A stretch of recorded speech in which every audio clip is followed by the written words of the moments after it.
Chapter 1. The Discovery. Max had always loved exploring his grandfather's attic. It was a treasure trove of old books, dusty trinkets, and forgotten treasures. But today, he found something truly extraordinary. It was a strange device that looked like a cross between a clock and a spaceship. It had a big red button on the top and was covered in blinking lights and dials. Max's grandfather was sitting in his rocking chair by the window, reading a book. Max showed him the device and asked him what it was. His grandfather smiled and said, "Ah, that's my old time machine. I built it when I was your age, but I haven't used it in years." Max's eyes widened with excitement. "A time machine? That's amazing! Can we try it out?" His grandfather hesitated. "Well, it's not exactly safe, Max. You never know where or when you might end up.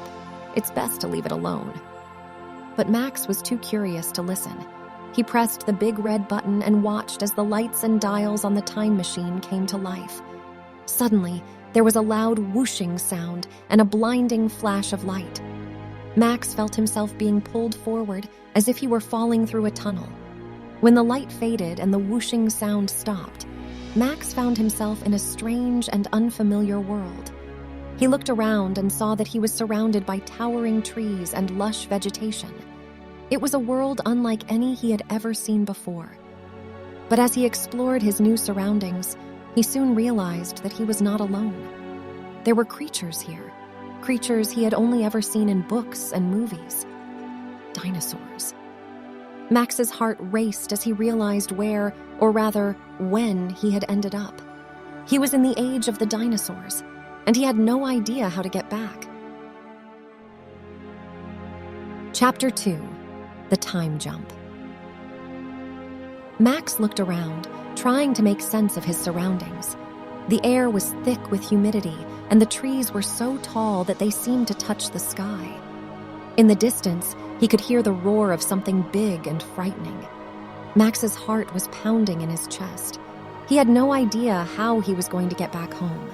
The time machine was nowhere to be seen, and he had no idea how to operate it even if he did find it. As he walked further into the jungle, he spotted a dinosaur moving through the trees. It was a long-necked creature with a small head and a long tail. Max had seen pictures of this dinosaur before. It was a brachiosaurus. Max froze, unsure of what to do. But the dinosaur didn't seem to notice him. It kept moving through the trees, munching on leaves and branches. Max's curiosity got the best of him, and he started to follow the dinosaur. He moved carefully, trying not to make any noise that might attract the attention of other creatures in the jungle. As he moved deeper into the jungle, Max saw other dinosaurs as well. Some were huge and terrifying, with sharp teeth and claws. Others were smaller and more docile, like the one he was following.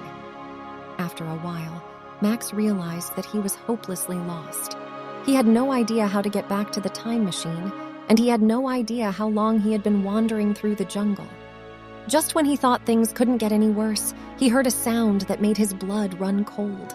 It was the sound of something big and dangerous moving through the trees. Max knew he had to hide, and fast. He quickly ducked behind a nearby bush and held his breath, hoping that whatever was coming wouldn't find him. Chapter 3. The Prehistoric World.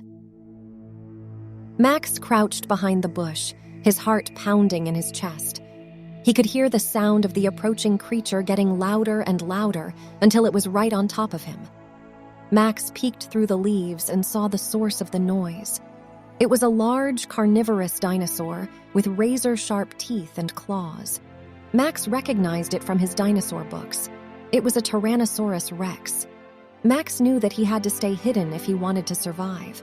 He watched in terror as the T-Rex sniffed around the area, searching for its next meal. Max could feel his heart beating in his throat as the dinosaur came closer and closer. Just when Max thought it was all over, he heard another sound, the sound of another dinosaur. This one was different, though.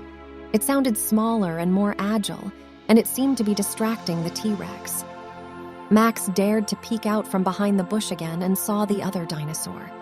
It was the same one he had been following earlier, the friendly Brachiosaurus. The Brachiosaurus was jumping up and down and waving its long neck, trying to get the T-Rex's attention. It was a dangerous move, but it seemed to be working. The T-Rex turned away from Max and started to move toward the Brachiosaurus. Max knew that this was his chance. He quickly slipped away from the bush and started to run in the opposite direction. He could hear the sounds of the dinosaurs behind him, but he didn't dare look back. He just kept running until he was too tired to go on. Finally, Max collapsed on the ground, gasping for breath. He looked around and realized that he was in a different part of the jungle now. It was a little less dense here, and he could see more of the creatures that lived in this prehistoric world. Max knew that he was in a dangerous place, but he couldn't help feeling a sense of wonder and amazement at the sights around him. He had always loved dinosaurs, and now he was seeing them up close and personal. It was like a dream come true. But Max also knew that he needed to find a way back home before it was too late. Chapter 4. Meeting Dina, Max continued walking through the jungle, marveling at the prehistoric creatures that surrounded him. He saw a herd of triceratops grazing on ferns, a pack of velociraptors hunting together, and even a pterodactyl flying overhead. As he walked, he noticed a small clearing up ahead. Curious, he cautiously approached the clearing, trying not to attract any unwanted attention. As he got closer, he saw something that made his heart skip a beat. There, in the middle of the clearing, was a little girl. She was about his age, with curly brown hair and big, curious eyes. Max couldn't believe it. He was the only human he knew of in this prehistoric world, and yet here was another human child. The girl noticed him and ran over to him, a big smile on her face. "Hi," she said. "My name is Dina. What's yours?" Max was speechless. He had never expected to meet another human in this world, let alone a kid his own age. "I'm Max," he finally managed to say. Dina chattered on, telling Max all about her adventures in this strange world. She had been here for a while, she said, after her father's time machine malfunctioned. Max couldn't believe it. Another time traveler. He quickly told Dina about his own situation and how he was trying to get back home. Dina's face fell. "Oh no," she said. "I've been trying to fix my dad's time machine, but I haven't had much luck. Maybe we can work together and figure it out?" Max was skeptical, but he knew that he couldn't do this alone. He agreed to help Dina, and they set to work on the time machine. As they worked, Max realized how much he had missed having a friend. He and Dina talked and laughed as they tinkered with the machine, and Max couldn't help feeling grateful to have someone to share this experience with. But he also knew that time was running out. He needed to get back home before it was too late. Max just hoped that he and Dina could figure out how to fix the time machine in time. Chapter 5. Facing Danger. Max and Dina had been working on the time machine for hours, but they still hadn't made much progress. Max was getting frustrated. He knew that time was running out, and they needed to fix the machine soon. Suddenly, they heard a loud roar. Max and Dina looked up and saw a huge, ferocious-looking dinosaur heading straight for them. It was a Spinosaurus, one of the largest and deadliest predators in this prehistoric world. Max and Dina froze, unsure of what to do. The Spinosaurus was getting closer and closer, and Max could feel his heart pounding in his chest. He knew that he needed to act fast if they were going to survive. "Run!" he yelled to Dina, grabbing her hand and pulling her behind him as they sprinted away from the dinosaur. Max could hear the Spinosaurus chasing after them, its footsteps shaking the ground beneath their feet. He didn't dare look back. He just kept running, pulling Dina along with him. They ran for what felt like hours, but the Spinosaurus didn't seem to be giving up. Max knew that they needed to find a place to hide, and fast. As they rounded a bend in the jungle, Max spotted a large cave up ahead. "This way!" he yelled to Dina, tugging her toward the cave. They scrambled into the cave just as the Spinosaurus caught up to them. Max could hear it snarling and snapping just outside the entrance. Max and Dina huddled together in the darkness of the cave, their hearts pounding in their chests. Max knew that they were safe for now, but he also knew that they couldn't stay in the cave forever. He turned to Dina. "We need to figure out a way to get past that dinosaur and fix the time machine. Do you have any ideas? Dina nodded, a determined look on her face. I think I have an idea, she said, but we'll have to be quick. Max listened as Dina explained her plan, and he couldn't help feeling impressed. She was smart and resourceful, and he was glad to have her on his side. Together, they crept out of the cave, ready to face whatever dangers lay ahead. They didn't know what the future held, but they knew that they had each other, and that was enough to give them hope. Chapter 6. The Quest for the Time Machine. Max and Dina crept through the dense jungle, keeping their eyes peeled for any sign of the Spinosaurus.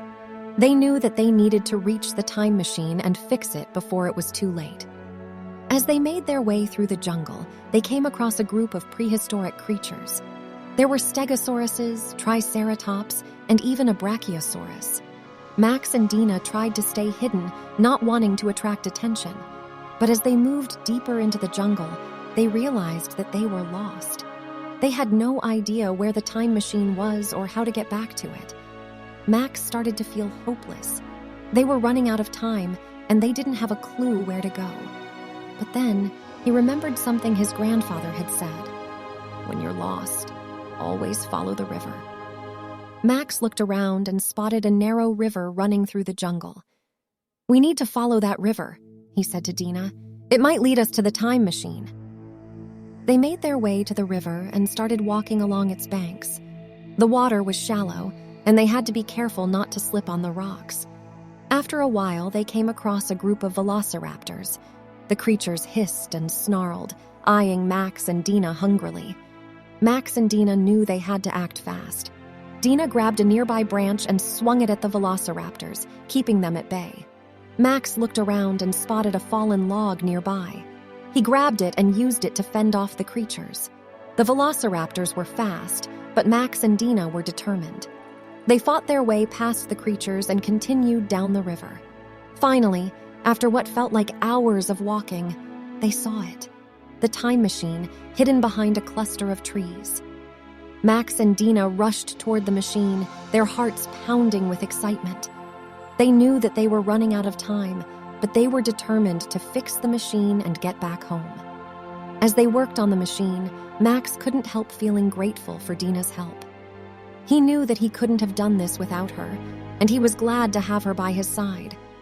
Together, they worked tirelessly to fix the time machine, hoping against hope that it would work. And then, with a sudden jolt, the machine sprang to life. Max and Dina grinned at each other, their hearts full of excitement. They had done it.